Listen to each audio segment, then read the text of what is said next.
Oke, untuk pertemuan hari ini kita lanjutkan JavaScript ya. Kemarin JavaScript-nya sampai regex ya. Sampai regular expression ini. Kemudian nanti sampean pelajari sendiri aja ya karena JavaScript ini banyak.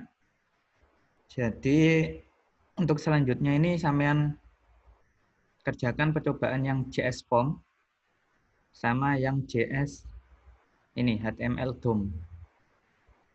Ya, jadi untuk minggu ini nanti silakan dicoba untuk yang JS Form. JS Form ini ada dua ya, JS Form sama Form API. Nah, gimana cara menjalankan atau menerapkan JavaScript di dalam sebuah form. Kemudian, nah ini ya, salah satu fungsinya untuk validasi. Kemarin juga sudah saya jelaskan sedikit mengenai penerapan JavaScript di dalam form. Yaitu minggu kemarin kita membuat form login ya, form login. Di mana untuk form loginnya, validasinya itu kita menggunakan JavaScript. Nah, nanti silakan dicoba JS Form sama Form API ini. Nah, sebenarnya kalau pakai JavaScript itu sudah ada beberapa fungsi yang bisa sampean jalankan ya. Nah, salah satunya misal ini check validity, mengembalikan benar atau true jika inputan elemen berisi data yang valid. Terus ada fungsi yang lain atau properti yang lain yaitu set custom validity. Fungsinya untuk mengatur pesan, nah ini, untuk mengatur pesan validasinya dari inputan elemen.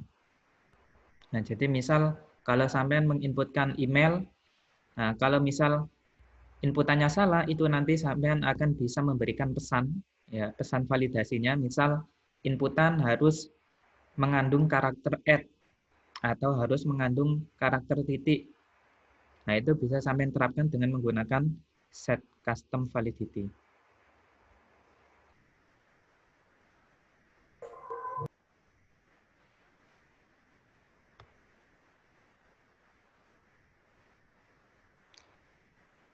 Nah, misal ini kita coba ya, penerapan JavaScript di dalam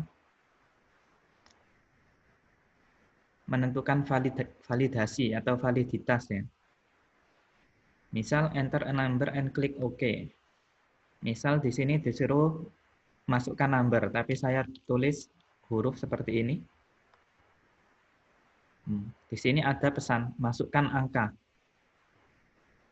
Ya, masukkan angka.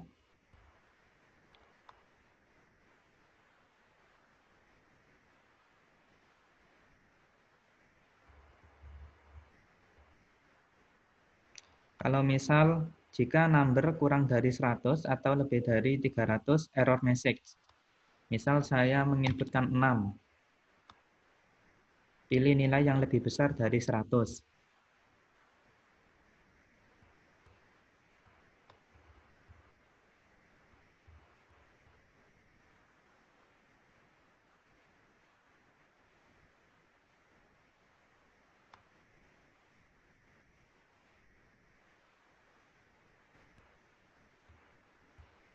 Kemudian kalau kita coba lebih dari 300 gitu ya. 370. Pilih nilai yang lebih kecil dari 300. Ya, jadi ini penerapan dari check validity. Ini ya, check validity.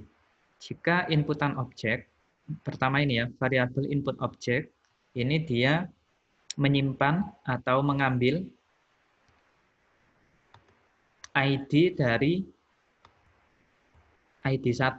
ID1 ini mana? ID1 ini adalah inputan ini ya. Inputan. Nah, ketika sampean menginputkan,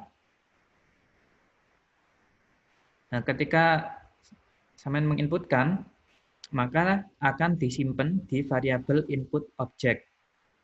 Nah, kemudian di sini sampean tambahi, misal pertama dari ini ya, yang harus diinputkan itu number, kemudian minimalnya 100, kemudian maksimalnya 300. Nah, jadi ketika saya menulis huruf, nah karena type-nya ini number, maka di sini akan muncul ini ya, masukkan angka. Ya. Nah, jadi masukkan angka ini adalah pesan yang muncul ketika sampean memasukkan ini ya, fungsi ini. Input object ini dari variabel ini ya. Titik validation message. Validation message ini adalah pesan yang disampaikan ketika inputan yang dimasukkan itu tidak sesuai number, maksudnya tidak berupa angka, kemudian kurang dari 100 dan melebihi 300. Ya. Jadi sampean bisa menampilkan pesan itu hanya dengan menambahkan fungsi ini.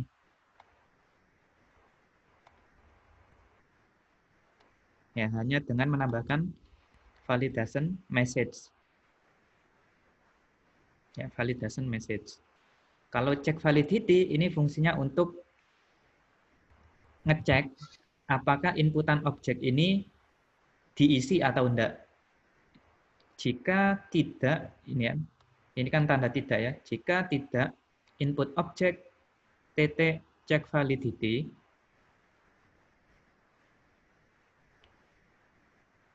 maksudnya jika inputan objek ketika dicek itu tidak sesuai dengan ini ya, tidak sesuai dengan type-nya atau min-nya atau max-nya, maka nanti dia akan menampilkan validation message. Jadi pesan kesalahannya itu apa? Dengan cara menambahkan ini document.getElementById, berarti dia akan menyisipkan di dalam dokumen HTML-nya pada ID demo, ya ID demo, .inner.html, jadi menyisipkan elemen HTML. Apa pesannya? Yaitu input object titik validation message. Nah, validation message ini adalah pesan dari kesalahannya. Ya, pesan dari kesalahannya. Selain itu, document.getElementById demo inner HTML sama dengan input OK. Jadi, jika yang dimasukkan itu memenuhi, misal saya memasukkan 150, nah 150 ini adalah lebih dari 100 dan kurang dari 300, berarti memenuhi. Nah, ketika saya OK, maka inputannya yang dipanggil adalah, pesannya yang dipanggil adalah input OK. Ya, jadi kondisi yang ini. Ya, jadi ini salah satu penerapan dari JavaScript form validation.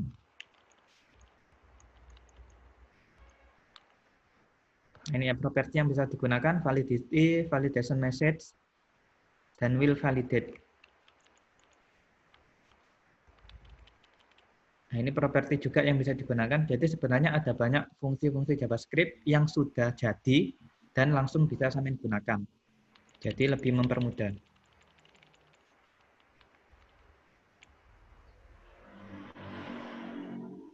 Ya, ini form API-nya. Form API ini maksudnya adalah fungsi-fungsi yang bisa sampean gunakan dengan menggunakan JavaScript yang berhubungan dengan form, ya, yang berhubungan dengan form. Nah, kemudian selain JS Form, nanti yang perlu sampean coba yaitu JS ini HTML DOM. Nah, JS HTML DOM ini adalah JavaScript yang berhubungan untuk memanipulasi dokumen HTML. Ya. With the HTML DOM, JavaScript bisa mengakses dan merubah semua elemen dari dokumen HTML. Ya, jadi dengan JavaScript, jadi maksudnya JS HTML DOM, DOM ini dokumen object model ini ya, dokumen object model. Jadi dengan menggunakan JavaScript, maka nanti sampean bisa memanipulasi atau merubah atau mengakses atau menambahkan elemen di dalam dokumen HTML-nya. Nah, salah satu yang sering sampean gunakan, nah ini tree of object ya. Jadi urutan Yang paling tinggi yaitu namanya dokumen, kemudian di dalam dokumen atau file itu ya, file HTML-nya. Kemudian ada tag HTML, kemudian setelah tag HTML ada tag head, kemudian ada juga tag body. Nah, kemudian di dalam tag head ada tag title. Di dalam tag title bisa sampean kasih value my title.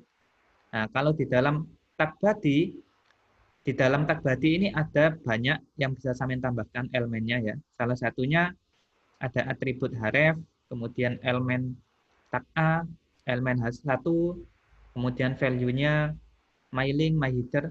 Nah, jadi urutannya seperti ini di dalam tree of object dokumen HTML. Jadi dimulai dari file HTML-nya, kemudian tag HTML ya. Kalau sampean menulis file HTML itu kan harus dibuka dulu dengan menggunakan HTML ya. Tag HTML. Kemudian di dalam tag HTML ada tag head sama tag body. Tag head sama tag body ini posisinya sama ya. Jadi bukan head itu di dalam body, tapi tag head sama tag body ini posisinya sama. Nah, kemudian baru di dalam tag head nanti bisa ditambahkan tag title dan sebagainya. Dan di dalam tag body, nah nanti sampean bisa tambahkan tag A, tag H1, tag paragraf, tag apapun. Nah, itu nanti bisa ditambahkan di dalam tag body. Ya. Jadi susunan tree of object, susunan pohonnya di dalam dokumen HTML itu seperti ini ya.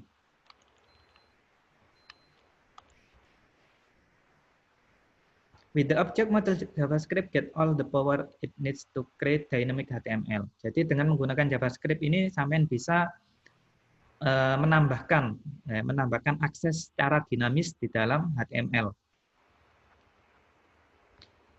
Salah satunya yang bisa sampean lakukan dengan menggunakan JavaScript di dalam elemen HTML yaitu pertama ini. JavaScript bisa mengubah semua HTML elemen di dalam halaman HTML. Ya. Jadi dengan JavaScript, sampean bisa menambahkan elemen HTML, kemudian bisa menambahkan atribut, bisa menambahkan CSS, terus bisa menghapus ya.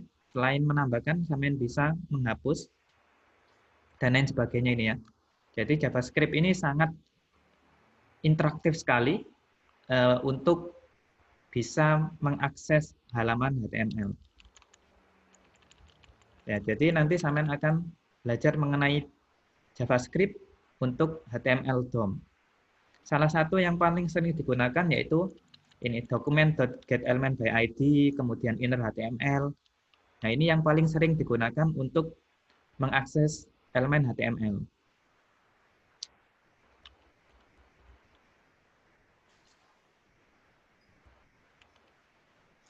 Nah, inner HTML ini fungsinya untuk menyisipkan ya, untuk menyisipkan value di dalam elemen HTML. Misal ini dokumen susunan tree-nya tadi ya, pertama dimulai dari dokumen titik get element by ID. Jadi ini memanggil ID ya, memanggil ID dari tag HTML yang ID-nya itu namanya demo. Kemudian titik inner HTML ini fungsinya untuk menyisipkan value di dalam tag HTML itu. Nah, value-nya apa? Value-nya adalah hello world. Ya, jadi tag paragraf ini nanti yang awalnya kosong, ya yang tidak punya value awalnya, nanti dia akan mempunyai value hello world. Ya. Mempunyai value hello world karena sudah ditambahkan di dalam JavaScript. Ya, jadi ini salah satu konsep ya JavaScript untuk memanipulasi HTML DOM, Document Object Model HTML. Nah, get element by ID ini yang paling sering digunakan ya. Kemudian ini metode yang paling sering digunakan. Kemudian properti yang sering digunakan yaitu inner HTML.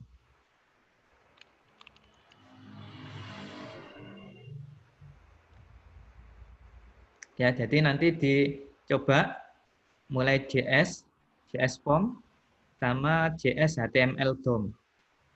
Ya.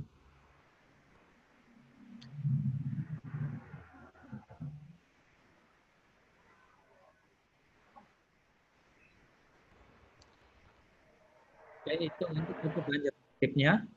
Jadi ini nanti dibuat laporan ya, yang JS-nya, JavaScript-nya. Jadi silakan dicoba dan dipahami. Jangan cuman ya mengerjakan, tapi dipahami ya. Jadi biar tahu kegunaan JavaScript itu seperti apa. Jadi sama seperti sampean belajar bahasa pemrograman. Ketika sampean belajar bahasa pemrograman, kalau tinggal copy paste, otomatis sampean nggak akan paham.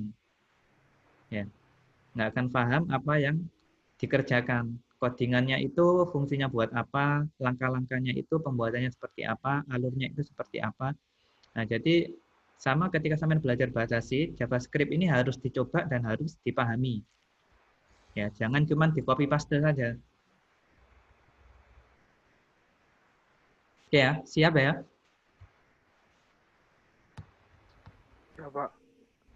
Oke, selanjutnya kalau kemarin saya singgung lagi untuk proyeknya ya. Untuk proyeknya kemarin kan harus ada 5 penilaian ya.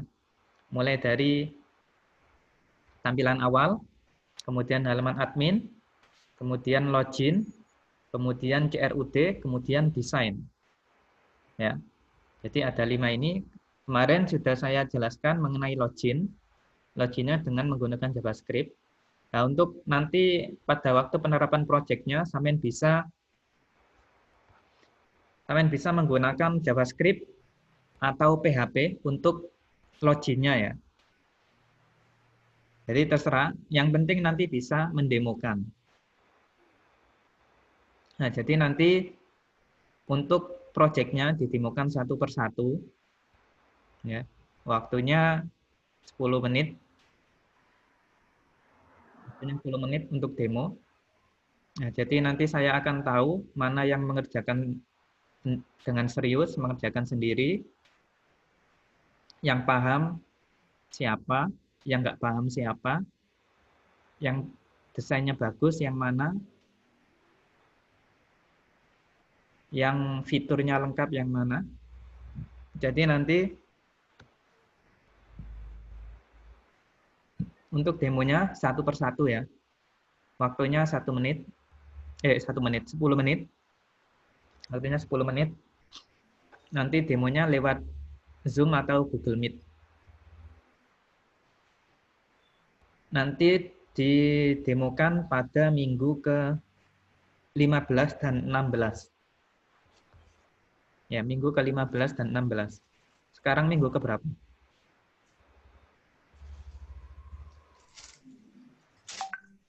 Ada yang tahu sekarang minggu ke berapa?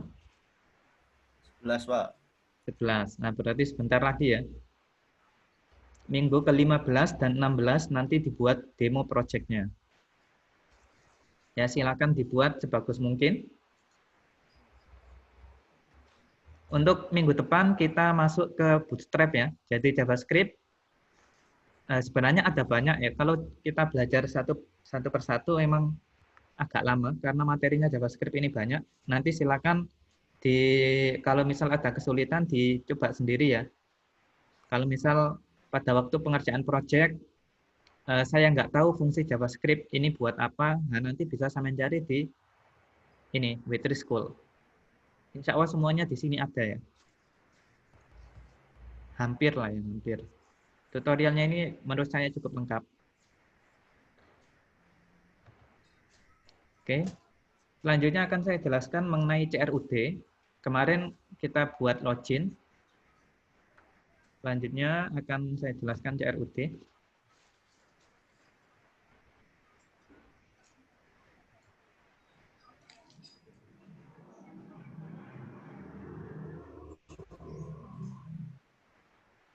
Tadi sudah absen semua ya. Jangan lupa absen. Biar nggak ada masalah nanti.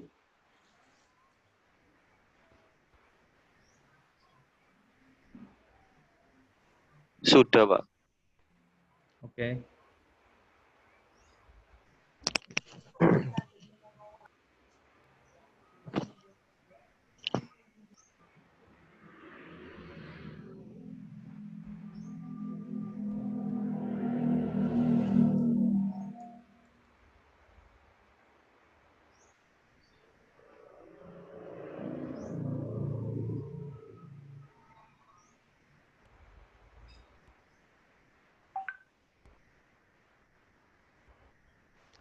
Sudah kelihatan ya share screen-nya ya.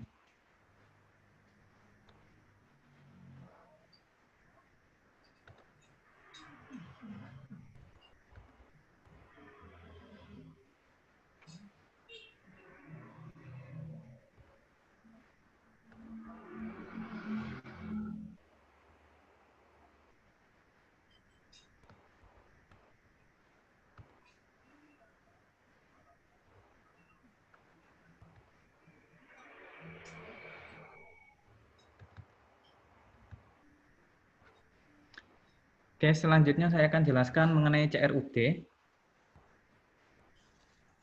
Kemarin belum sama sekali ya. Yang CRID belum ya. Oke, kita coba yang CRID.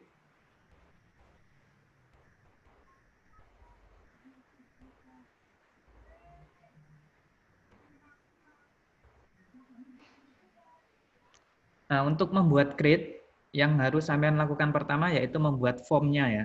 Membuat formnya. Jadi misal di tabel saya ini ada field-nya, ada nama, alamat, jenis kelamin, agama, sekolah asal. Nah, jadi yang pertama yang sampean lakukan yaitu harus membuat formnya ya. Nah, ini pertama buat form daftar. Pertama saya buat nama, kemudian alamat. Untuk alamat ini saya menggunakan teks area, karena biasanya alamat ini teksnya lumayan panjang ya, jadi saya menggunakan teks area. Kemudian yang jenis kelamin, ini saya menggunakan radio button. Nah, type-nya ini radio, jadi biar hanya dipilih salah satu ya. Kemudian untuk yang agama, ini saya membuat dengan select. Jadi nanti akan muncul drop down gitu ya. Muncul drop down untuk memilih agama. Kemudian sekolah, ini saya buat teks. Nah, kemudian yang terakhir yaitu tombol submit dengan menggunakan type submit. Kemudian di sini name-nya saya kasih daftar. Nah, kemudian yang tidak kalah penting ketika membuat form, yaitu di action. Nah, jadi action ini nanti maksudnya adalah inputan yang sampean masukkan itu nanti diproses di mana gitu ya. Nah, jadi ini action saya arahkan ke proses pendaftaran .php dengan menggunakan metode post. Ya, kemarin masih ingat ya. Kalau sampean membuat form untuk sesuatu yang harus punya keamanan, sampean pakai metode post. Ya, karena post ini fungsinya lebih aman dibandingkan dengan menggunakan get. Ya, sampai sini paham ya. Yang pertama dilakukan untuk membuat create, yaitu sampean harus membuat formnya terlebih dahulu. Nah, kemudian setelah membuat form, di sini karena action-nya ini saya arahkan ke proses pendaftaran .php. Oh ya, sama yang perlu diperhatikan juga, ketika sampean program PHP, maka format filenya harus .php. Ya. Kalau format filenya ini HTML, biasanya fungsi-fungsi PHP-nya itu tidak bisa jalan.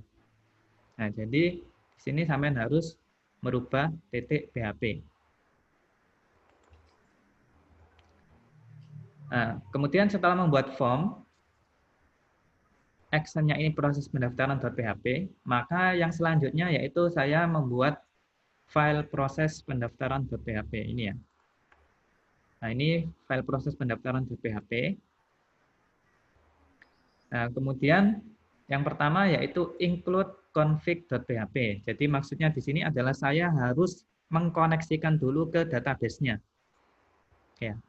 Jadi ketika saya mau menambahkan sesuatu ke database, maka saya harus memanggil atau koneksi dulu ke database-nya. Nah, cara connect-nya dengan cara ini, include config.php. Nah, config.php kemarin kalau masih ingat, nah ini fungsinya seperti ini. Servernya localhost, usernya root, passwordnya kosong, nama database-nya test. Kemudian MySQL Connect, nah ini untuk connect ke database-nya. Ya, sampean menggunakan MySQL Connect. Kemudian parameternya ada server, user, password, terus nama database. Jangan kebalik ya. Kalau kebalik, ini nanti biasanya nggak connect. Jadi urutannya pertama yaitu nama servernya, kemudian nama user, password, kemudian yang terakhir yaitu nama database-nya. Ya, jadi ini fungsi untuk koneksi ke database. Yang bawah ini untuk melihat apakah koneksinya itu error atau enggak.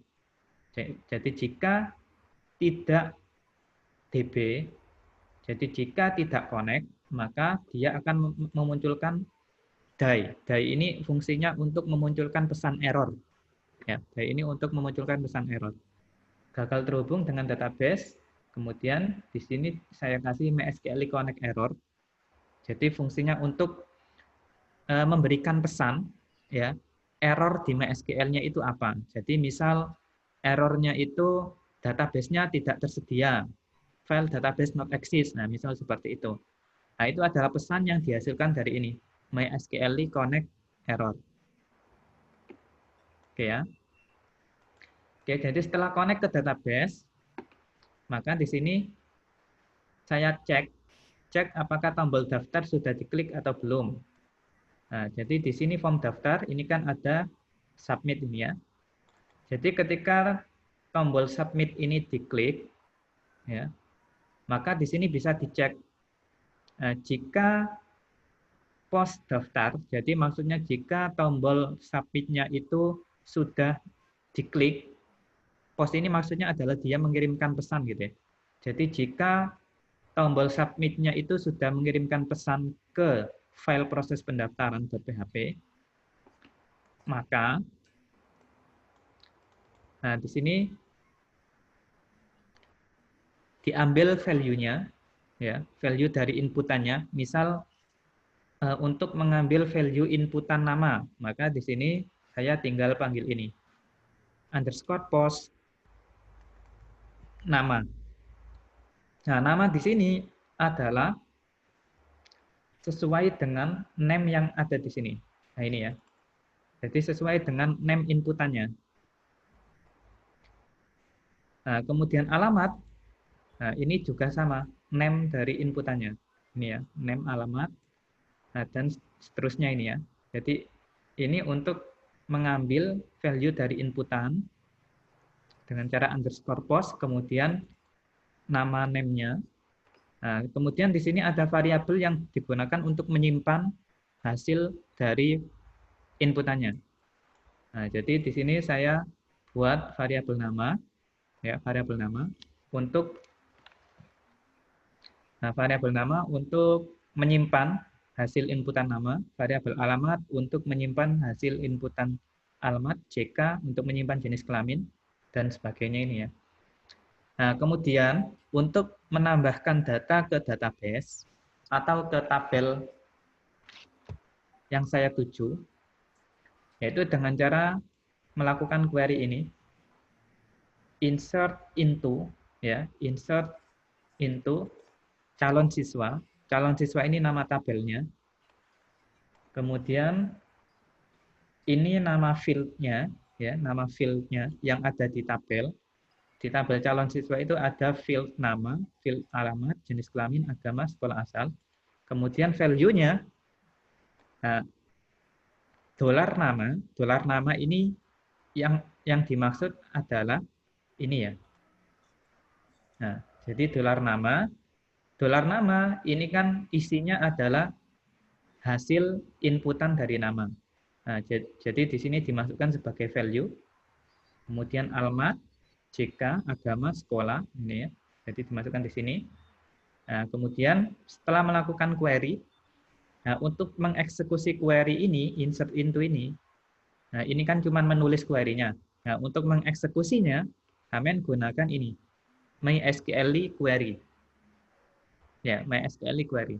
Jadi ini fungsinya untuk mengeksekusi query yang dimasukkan. Jadi SQL ini dimasukkan sebagai parameter di sini ya. Kemudian yang DB ini adalah koneksi ke database-nya. Variabel untuk connect ke database-nya. Nah, DB itu diambil dari sini. Ya, diambil dari sini. Nah, jadi MySQL query itu punya dua parameter. Parameter yang pertama yaitu connect database-nya, dan parameter yang kedua yaitu query-nya. Nah, setelah dieksekusi query-nya, kemudian di sini dicek ya, apakah query-nya itu berhasil atau enggak. Nah, apakah query-nya itu berhasil atau enggak? Jika query, jadi maksudnya jika query-nya ini berhasil, maka dia dialihkan ya location header location index.php, kemudian dia menampilkan status sukses. Nah, jadi ketika dia berhasil, maka dia diarahkan ke file index.php. Kemudian kalau gagal, dia tetap diarahkan ke index.php, tapi statusnya gagal. Nah, terus di sini ada else. Else ini maksudnya adalah ini ya.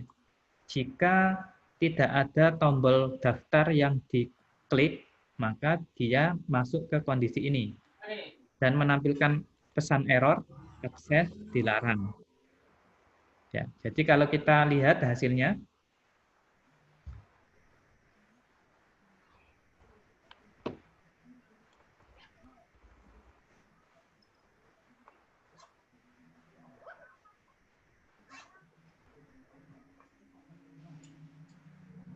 nah ini radio button ya, hanya bisa dipilih salah satu. Kemudian agama, nah ini select option, kemudian sekolah asal.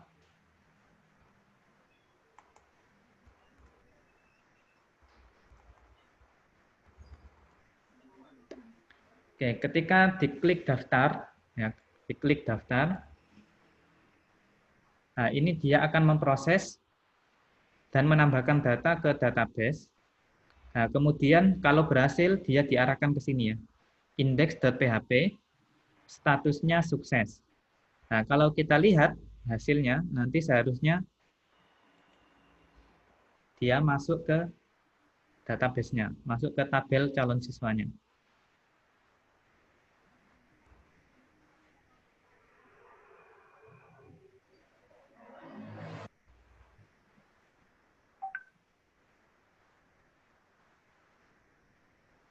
Ini kok tumben ya, nggak mati ya. Biasanya kan cuma 40 menit.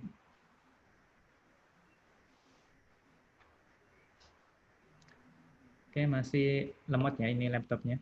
Nah, ini ya. Ini yang terakhir tadi ya. Mufid, alamatnya Lamongan, laki-laki, Islam, Mansa Lamongan. Ya. Jadi nanti dia akan otomatis masuk ke database-nya. Oke, untuk create ini ada yang pengen ditanyakan?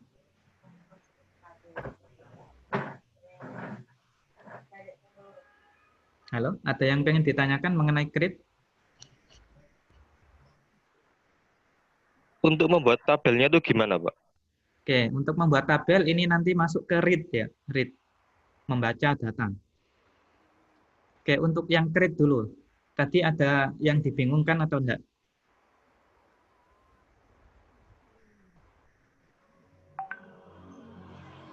Kalau enggak ada, saya akan masuk ke read. Read data. Oke, enggak ada yang dibingungkan mengenai create. Paham, Pak. Oke ya. Oke, saya lanjutkan ya. Baik, bisa Pak. Saya lanjutkan ke read.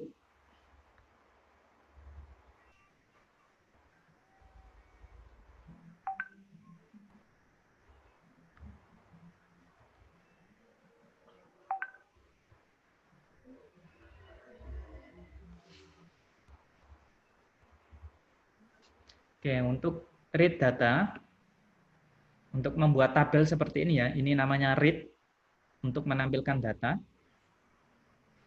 Ya, untuk menampilkan data, caranya cukup mudah. Mana yang indeks? Ini ya, yang list. Nah, untuk menampilkan data, yang pertama sampean harus membuat tabelnya terlebih dahulu. Ya, membuat tabelnya terlebih dahulu. Kalau sudah selesai buat tabel, nah untuk punya saya, ini saya tambahkan library data tabel ya. Jadi makanya di sini ada search-nya. Search-nya ini berfungsi ya.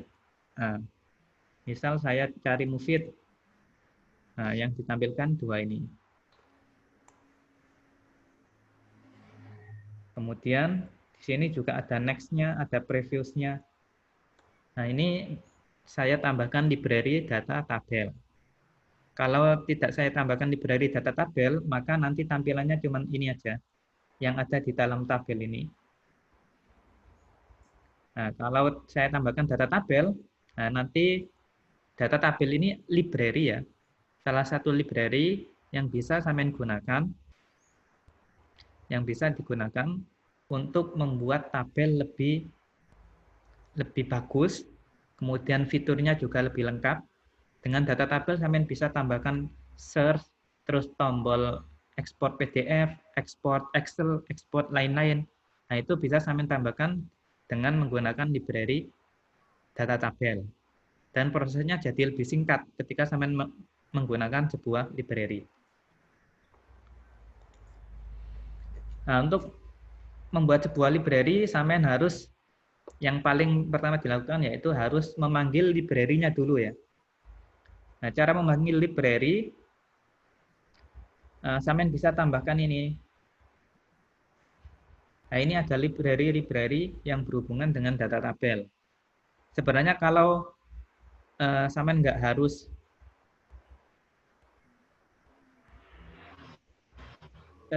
semua ya. Kalau cuman pengen menampilkan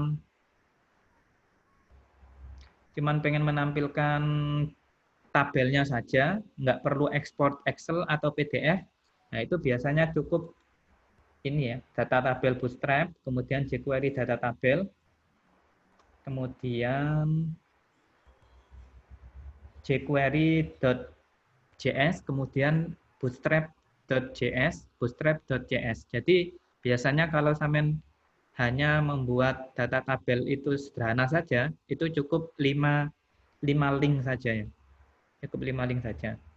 Nah, kalau sampean lebih lengkap, nanti bisa sampean tambahkan ini, button.flash, kemudian PDF-Max, kemudian HTML5, button.print. Nah, ini nanti fungsinya untuk menambahkan button Excel sama PDF.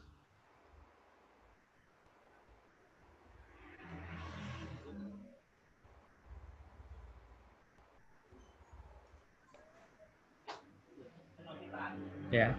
Nah, untuk yang pertama dilakukan yaitu membuat tabelnya dulu ya. Sampean bisa menggunakan tabel biasa juga tidak masalah, atau tabel dengan Bootstrap juga tidak masalah. Ya, yang penting membuat tabelnya terlebih dahulu. Ya, membuat tabelnya terlebih dahulu. Nah, kemudian setelah membuat tabel, nah misal ini saya sudah buat tabel ya. Saya buat tabel sampai sini.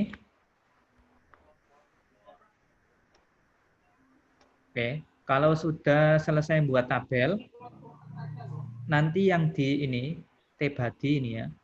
Jadi di dalam T-body ini nanti value yang ditampilkan adalah value yang berasal dari database-nya. Ya, value yang berasal dari tabelnya.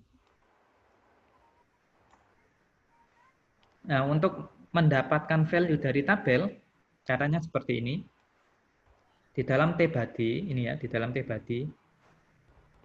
Kalau ini kan T-head-nya, T-head ini, nah ini T-head, ya ini T-head, tabel head, tabel header. Nah, yang di bawah ini adalah T-body-nya. Nah, jadi pertama buat T-head dulu. Kemudian baru T-body. Nah, di dalam T-body ini baru kita tampilkan data yang dari tabel calon siswa. Nah, yang pertama saya buat query-nya dulu. Cara menampilkan data, kalau sampean sudah belajar database, yaitu dengan cara select bintang from calon siswa. Calon siswa ini nama tabelnya. Bintang ini maksudnya adalah untuk menampilkan keseluruhan data yang ada di tabel calon siswa. Nah, kalau sampean misal cuman pengen menampilkan nama sama alamat, ya tinggal seperti ini ya, nama, alamat. Ya, seperti ini. Nah, tapi kalau sampean pengen menampilkan semuanya, tinggal diganti bintang gini ya. Nah, jadi select bintang from calon siswa. Ini sudah paham kan ya query-nya ini ya. Nah, kemudian yang selanjutnya yaitu untuk mengeksekusi query. Nah, seperti tadi yang saya katakan, untuk mengeksekusi query yaitu dengan cara menggunakan MySQL query. Ya, MySQL query. MySQL query punya dua parameter. Parameter yang pertama yaitu nama database-nya. Parameter yang kedua yaitu query-nya. Nah, jadi di sini dieksekusi query yang di atas ini ya, dieksekusi, disimpan di variabel query. Di sini ada nomor. Ini saya membuat variabel nomor sama dengan 1. Nah, jadi nomor ini fungsinya ini ya, untuk menampilkan nomor ini. Jadi biar urut 1, 2, 3, 4, 5 dan seterusnya. Nah, nomor 1. Kemudian nah, di sini ada while. While ini kalau sampean di bahasa pemrograman fungsinya kan buat proses looping. Ya, proses looping. Kemudian di sini ada variabel siswa. Variabel siswa ini digunakan untuk menyimpan hasil ini ya. Hasil dari fetch array. Parameternya query. Ini ya parameternya. Nah, jadi setelah query dieksekusi, ini disimpan di variabel query. Nah, kemudian datanya itu nanti disimpan di dalam sebuah array gitu ya. Menggunakan MySQL fetch array. Nah, kalau sampean lihat di sini, kalau sampean tidak paham, itu nanti bisa dicek, dicoba-coba ya.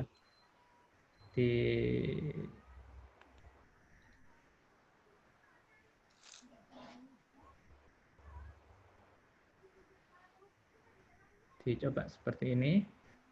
Bentar. Ini saya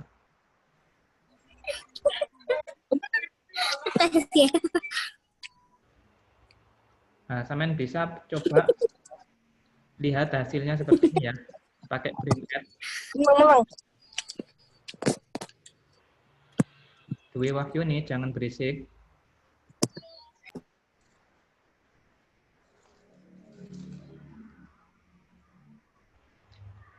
Ya.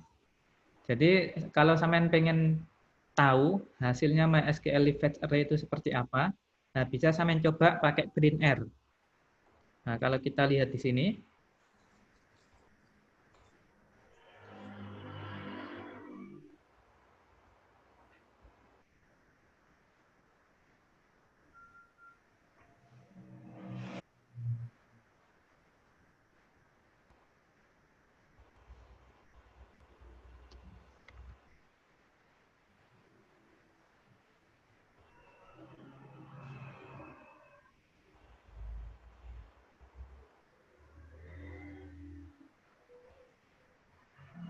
ini lama ya, laptopnya lama.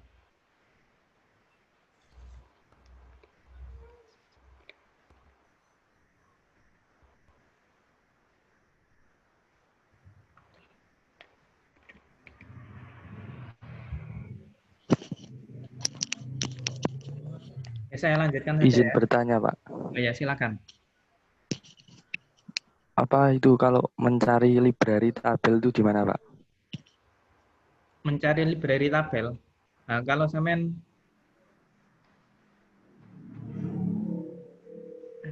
bentar ya, ini lemot banget. Bisa sampean cari di browser ya. Cari di browser cara membuat library data tabel gitu. Nah, atau bisa juga langsung sampean kunjungi websitenya ya, datatabels.net. Nah, itu website dari library data tabel. Sampean bisa kunjungi di situ, datatabels.net. Ya, lemot banget laptopnya. Ya, datatabels.net. Di situ sudah ada dokumentasinya, gimana cara membuatnya, gimana cara menambahkan export to PDF, tombol export to PDF, sama export to Excel, dan lain sebagainya. Di situ sudah ada dokumentasinya di datatabels.net. Itu JavaScript sendiri atau framework-nya JS, Pak? Datatabels.net itu adalah library untuk tabel ya, untuk tabel, di mana di dalam datatabels.net itu nanti dia sudah menyediakan mulai dari CSS-nya sama JavaScript-nya. Nah, jadi kalau CSS-nya itu fungsinya buat ini mengatur tampilan data tabelnya. Nah, jadi kalau sampai menggunakan data tabel itu nanti tampilannya juga berubah. Tampilannya jadi lebih rapi. Kemudian di situ di library data tabel sudah disediakan banyak JavaScript. Nah, beberapa JavaScript itu fungsinya digunakan ya tadi untuk mengekspor data ke PDF, ke Excel, ke ke clipboard dan lain sebagainya. Nah, itu dijalankan oleh JavaScript-nya. Nah, jadi library data tabel itu bukan hanya library yang khusus untuk CSS atau JavaScript, tetapi dia library yang fungsinya itu emang khusus untuk mengelola tabel. Ya, untuk mengelola tabel. Nah, jadi dia sudah terdiri dari CSS, JavaScript, Ajax, dan lain sebagainya. Jadi sudah lebih kompleks. Beda dengan yang kemarin, Bootstrap. Kalau Bootstrap itu emang khusus untuk digunakan mengelola CSS. Ya, mengelola CSS. Tapi di dalam Bootstrap sendiri itu juga tersedia dua platform, ada JavaScript sama CSS-nya. Ya, jadi Bootstrap itu juga library, tapi fungsinya lebih khusus untuk memanipulasi CSS.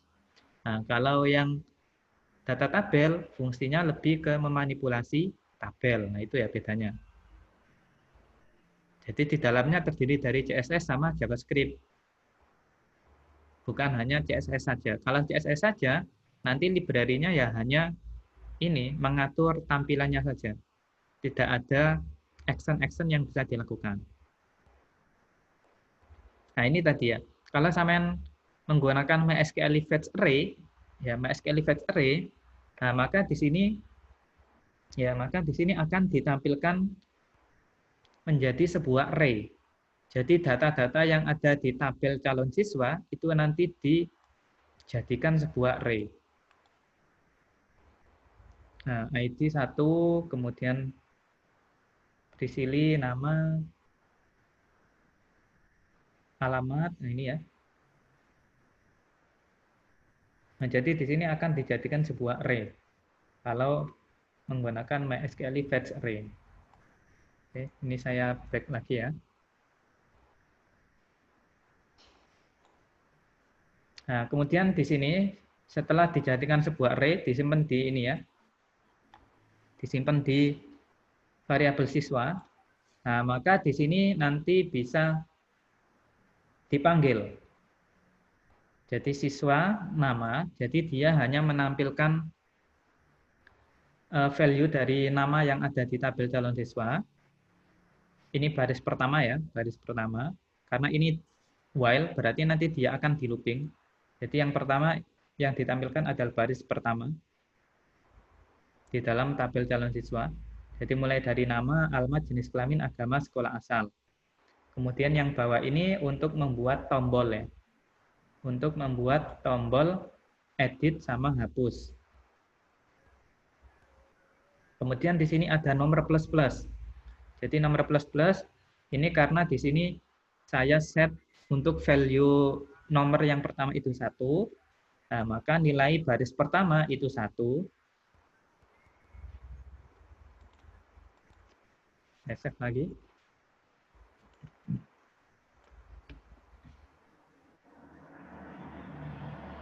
Ya, jadi nilai nomor baris pertama itu 1, kemudian baris kedua nomornya 2 dan seterusnya gitu ya. Karena di sini nomor plus-plus. Jadi dia akan diiterasi gitu ya.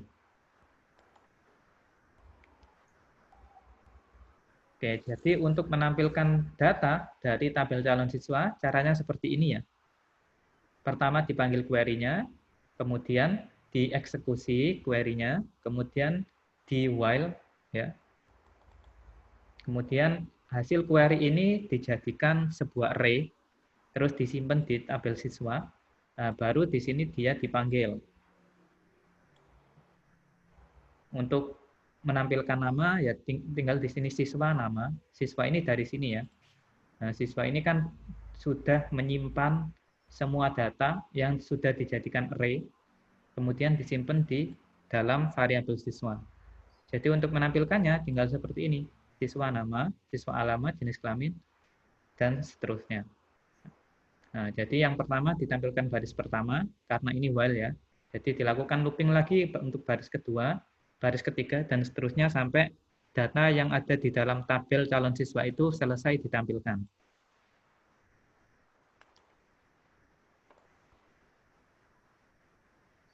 Oke ya, jadi caranya seperti itu untuk membuat read ya, membuat read data. Sampai sini ada yang pengen ditanyakan?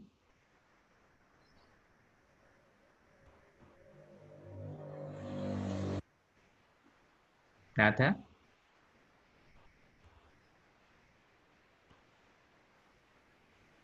Kalau nggak ada, saya lanjutkan ke edit ya. Ada yang pengen ditanyakan atau enggak?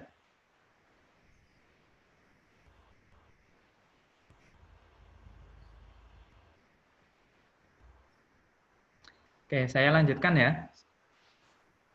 Ini browsernya masih lemot ya. Nah, untuk melakukan edit ya, untuk melakukan edit setelah kita menampilkan data, nah untuk melakukan edit yang pertama yang dilakukan yaitu ini ya, membuat tombol edit ya, membuat tombol edit. Nah, tombol edit sudah saya buat di dalam ini ya, tabel tadi ya, di dalam tabel calon siswa. Nah, jadi nanti dia akan keluar tombol edit sama delete.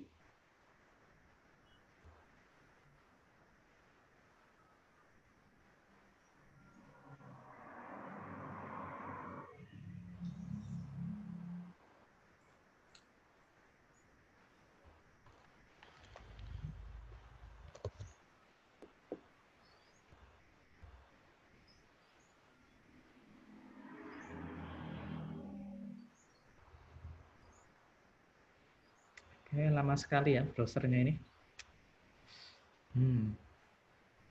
Oke, saya lanjutkan ke codingan saja ya.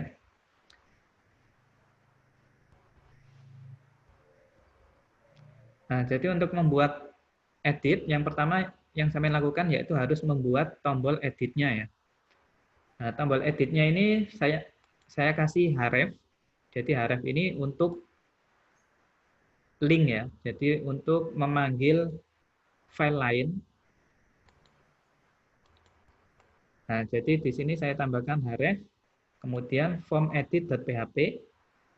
Nah, kemudian di sini ada tanda tanya, terus ID sama dengan siswa ID. Nah, jadi ketika saya klik tombol edit, nah, maka dia akan dialihkan ke form edit.php dan mengirimkan ID siswa yang akan diedit. Ya, jadi fungsinya seperti ini. Form edit.php, tanda tanya, ID sama dengan siswa ID.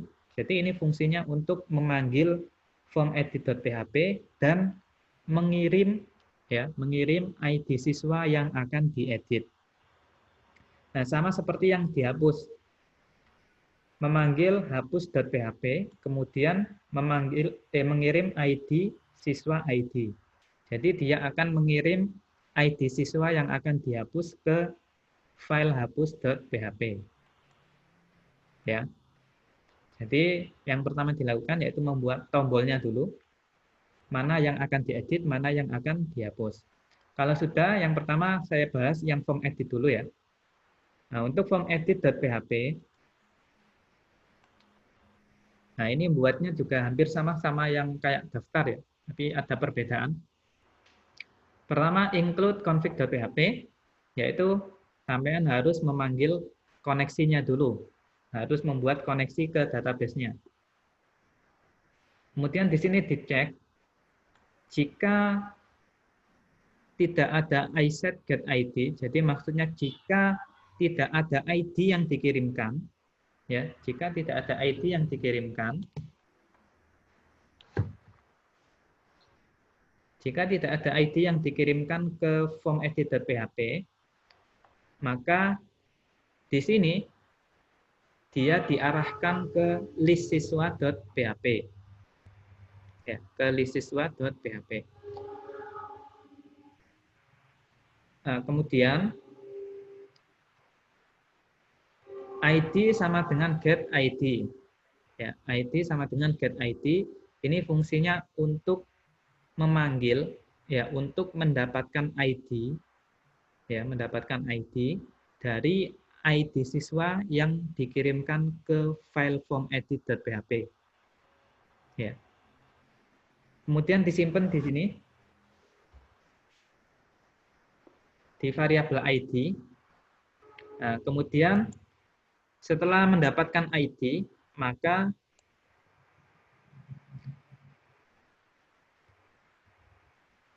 di sini melakukan query ya, select bintang from calon siswa, di mana ID sama dengan ID. Kalau ada $ID, ini berarti dia maksudnya adalah memanggil $ID yang ada di sini. Jadi dia akan menampilkan query-nya ini ya, menampilkan data dari tabel calon siswa, di mana ID-nya itu sama dengan ID. Ya. Query MySQL query tadi fungsinya untuk mengeksekusi query. Kemudian MySQL fetch ASOC. MySQL fetch ASOC ini hampir sama dengan MySQL fetch array. Ya, jadi dia akan menampilkan datanya itu dalam bentuk sebuah array. Cuman beda di dalam proses pemanggilannya saja. Ya, jadi di sini menggunakan SQL fetch ASOC, kemudian disimpan di variabel siswa. Kemudian di sini, jika MySQL numRows query kurang dari 1, nah jadi maksudnya jika data siswa, ya data siswanya itu tidak ditemukan, ya data siswa dengan ID ini tidak ditemukan, berarti kan otomatis jumlah query-nya itu kurang dari 1 atau kosong gitu ya. Nah, jika query-nya itu kosong, maka di sini ditampilkan data tidak ditemukan. Nah, kemudian baru di sini ditampilkan di dalam form edit.php. Nah, form edit.php ini adalah berupa form ya, berupa form yang nantinya dia akan menampilkan data siswa yang akan diedit.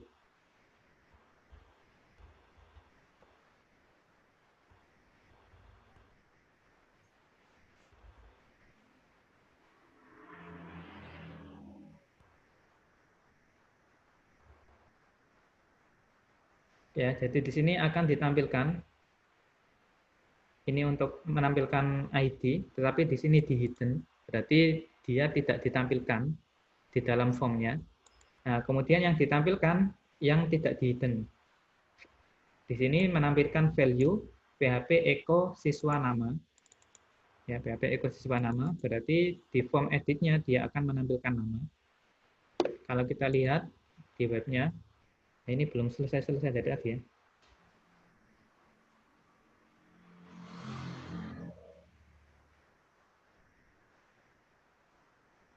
Nah, ini tadi ya. Nah, ini ada tombol edit sama hapus. Nah, kalau saya klik edit, misal ini ya, edit, nah maka dia diarahkan ke sini, form edit.php, sama dia mengirimkan ID sama dengan 5. Nah, kemudian di sini baru ditampilkan value-nya.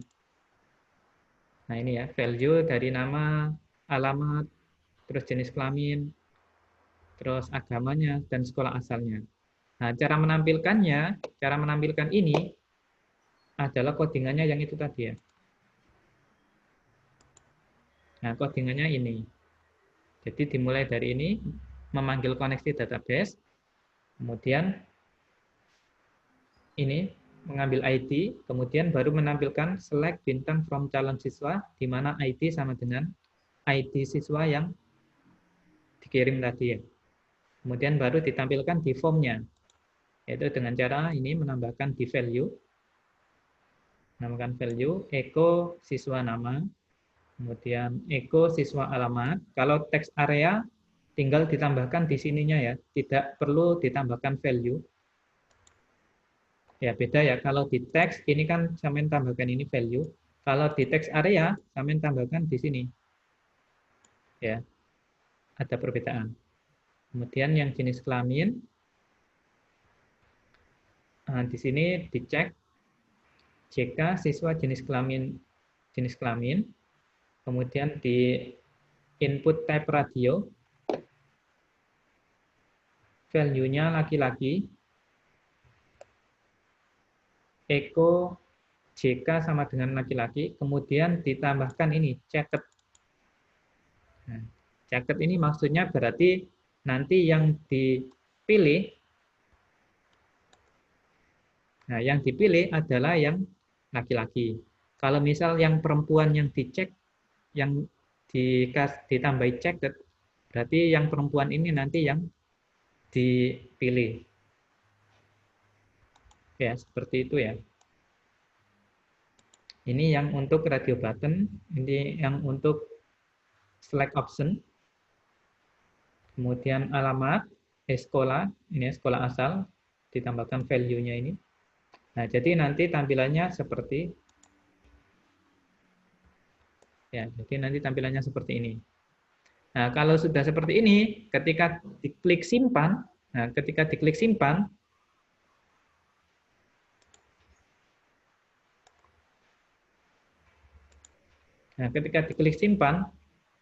kita lihat di form, dia akan memanggil proses edit.php.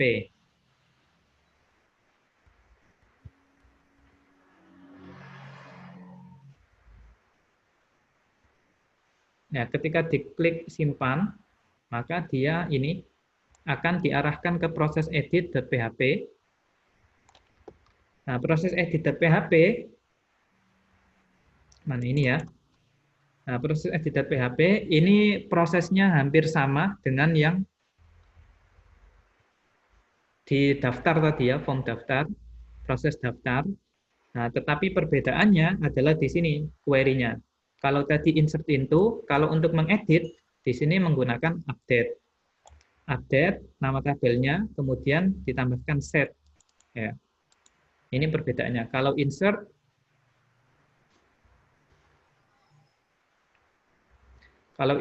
itu lengkapnya dengan into, kalau update itu lengkapnya dengan set. Kemudian di sini ada where, ID sama dengan ID.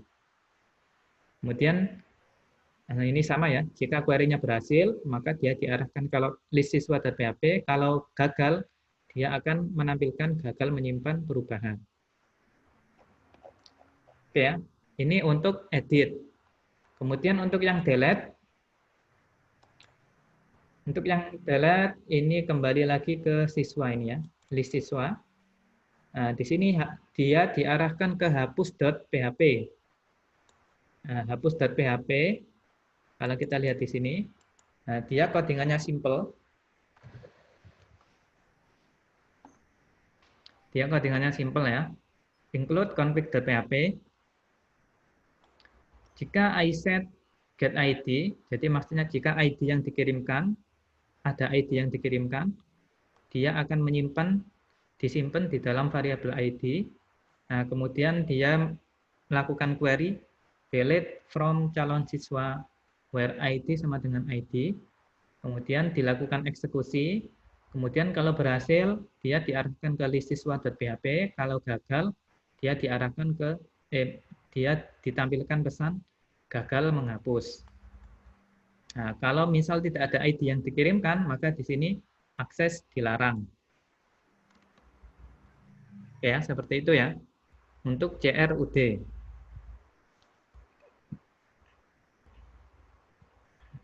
Jika pakai Figma untuk codingnya bagaimana, Pak? Nah, makanya kalau sampean membuat Figma, itu harus paham dulu konsepnya. Nah, ketika sampean membuat dengan Figma, ya hampir sama caranya ya. Sampean kan buat login. Misal membuat tampilan login. Nah, ketika membuat tampilan login, ya sama. Sampean harus membuat form, kemudian formnya diarahkan ke ya login.php untuk diproses. Nah, kalau misal membuat CRUD seperti ini, sampean pertama membuat form dengan menggunakan Figma. Ya caranya sama, nggak jauh beda. Figma itu kan cuma buat tampilan saja. Yang penting ketika sampean membuat Figma, ketika membuat form ya harus menggunakan elemen HTML form. Jangan pakai misal paragraf atau yang lain gitu ya. Jadi ketika sampean membuat form ya pakai form, cuman nanti CSS dari kelas atau ID-nya, nah itu sampean cocokkan dengan yang Figma. Misal seperti ini ya. Misal saya membuat form daftar. Yang pertama saya buat di HTML-nya, ya harus sesuai ini. Misal seperti ini ya. Saya buatkan.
Misal ada file seperti ini ya.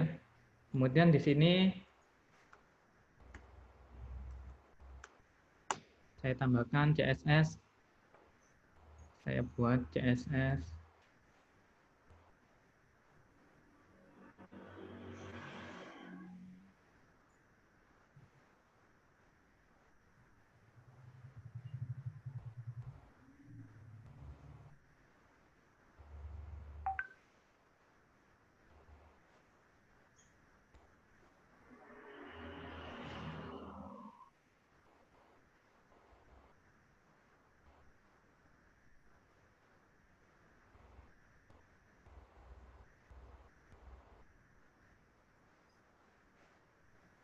Misal saya kasih ini dulu ya, kelas. Kelasnya pribadi, biodata gitu ya. Kelas biodata. Ini style.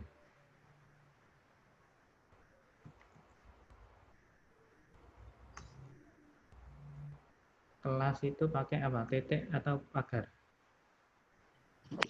Titik, Pak. Titik. Terus saya kasih color. Ini apa ya? Background ya, background color. Saya simpen sih.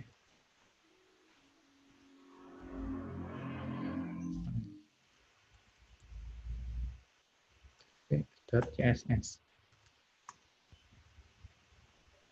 Oke, background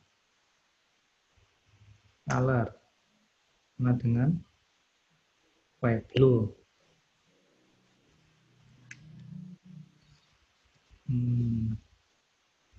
Yes, ini sih. Nah, jadi ketika sampean membuat dengan Figma, nanti kan sampean harus menambahkan ini ya. Misal sampean membuat form di Figma, nanti sampean tambahkan di elemen HTML-nya ini, misal saya kasih nama kelas biodata. Nah, baru yang stylenya, yang CSS-nya itu sampean taruh di sini, biodata, kemudian CSS-nya sampean taruh di sini. Kayak sampai sini paham enggak? Untuk penerapan menggunakan Figma.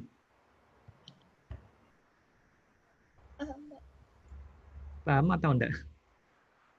Jadi kalau di Figma itu kan sampean bisa melihat CSS-nya ya. Halo? Gimana, Pak, cara melihat CSS-nya?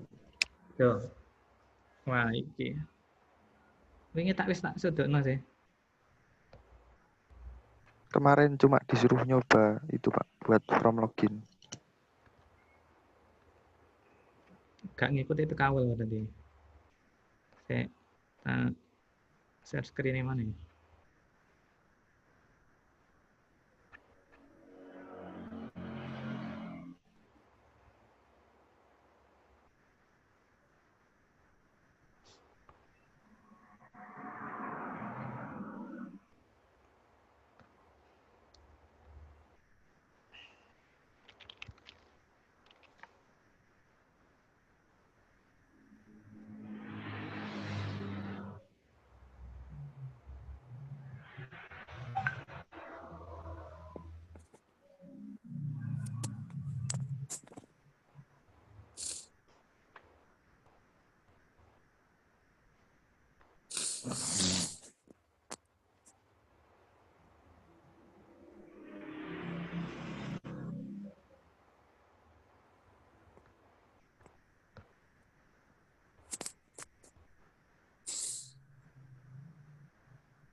Nah, misal ini tombol ini ya, tombol login. Nah, ini kan sampean bisa lihat di sini inspect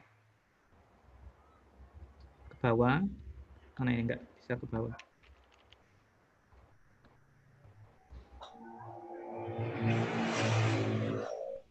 Nah, ini ya. Ada pilihan CSS, ada iOS, ada Android. Nah, ini bisa sampean copy.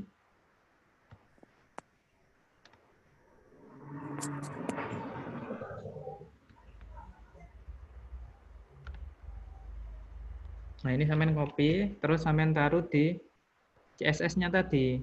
Nah, jadi jangan lupa ketika ini kan button, berarti membuatnya saya buat di sini.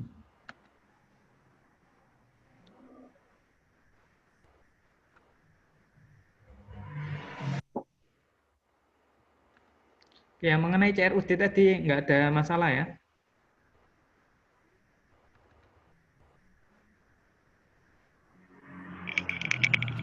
Masih agak bingung untuk membuat database-nya, Pak.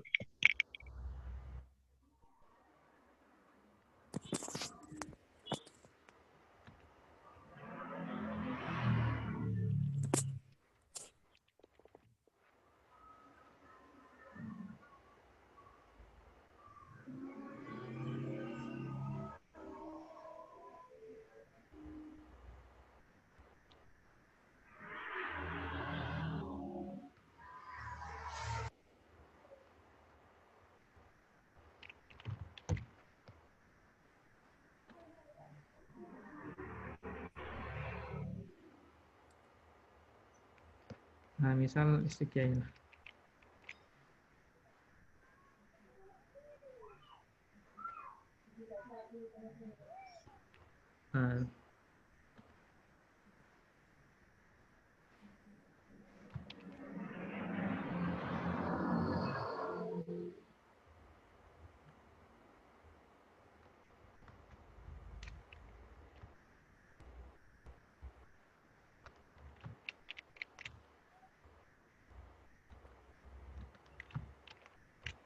Nah, bisa di copy kayak gini kan. Nah, misal button. Ini saya kasih kelas apa enaknya? Yes, button 1 gitu aja. Button 1.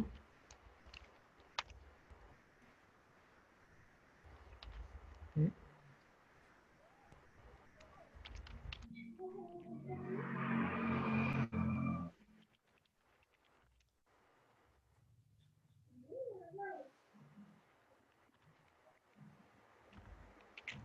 Kemudian yang di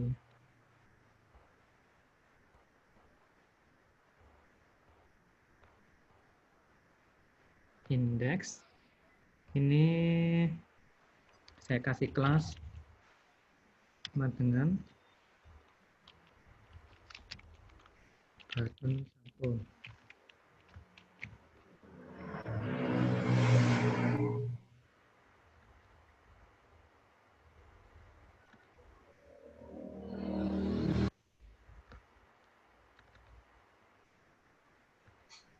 Ya, nanti silakan dilihat lagi videonya ya. Nanti coba kita upload. Sama yang kemarin juga.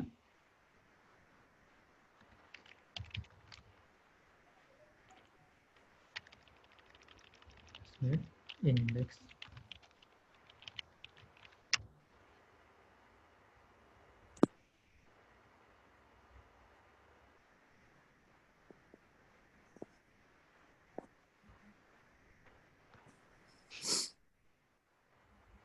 Ya, terus ditambahkan di head-nya link.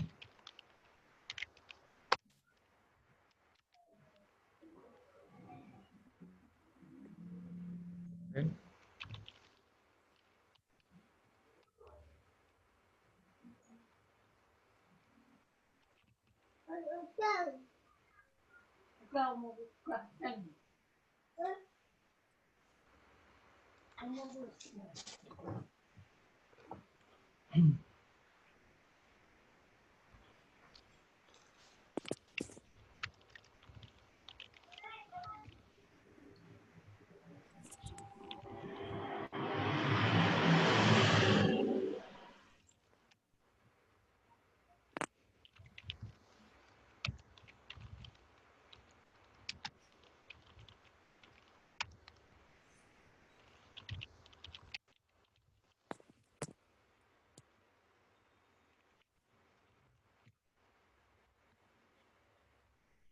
Oke, nah, jadi nanti tampilannya langsung di sini ya.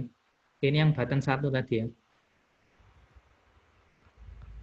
Nah, jadi CSS-nya ini tinggal di copy ya, tinggal di copy. Nah, terus ditaruh di style.css. Nah, tinggal sampean buat kelasnya button 1, terus ditambahkan di sini kelas button 1. Terus sama juga kalau membuat form gitu ya.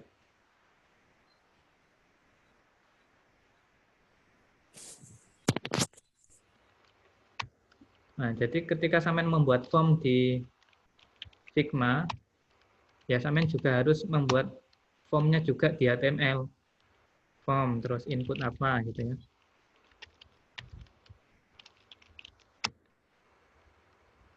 Input text. Ya.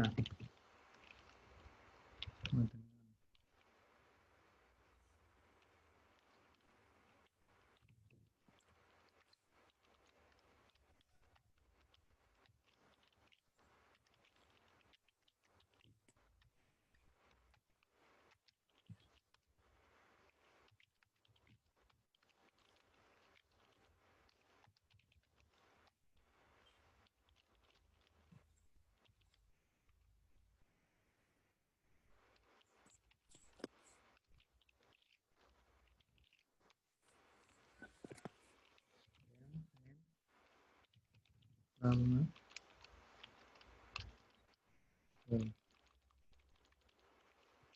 Nah, misal sampean buat form. Nah, di sini misal formnya ini ya. Formnya ini, nah, tinggal saya copy ininya. Copy. Misal formnya saya kasih form login, misal ya. Kelas login. Jadi di filenya titik login. Paste, tulisan. Terus kita lihat.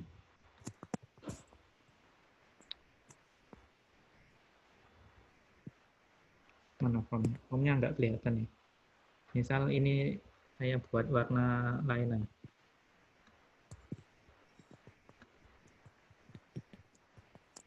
Warna merah misal.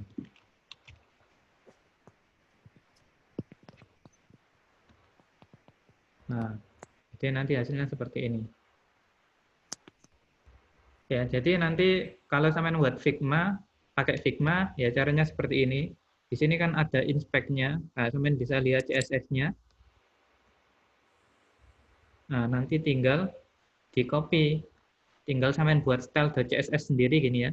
Terus sampai tambahkan kelas-kelasnya.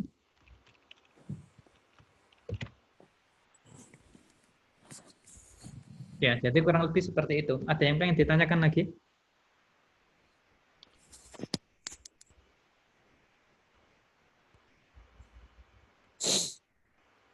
Gimana? Jam 9:30. Oke, saya rasa bisa saya cukupkan ya. Karena saya juga harus ada pelatihan lagi. Oke, nanti kalau misal kurang paham, nanti videonya akan coba saya upload. Oke, kurang lebihnya saya mohon maaf. Saya akhiri. Assalamualaikum warahmatullahi wabarakatuh. Waalaikumsalam warahmatullahi wabarakatuh. Warahmatullahi wabarakatuh. Waalaikumsalam warahmatullahi wabarakatuh.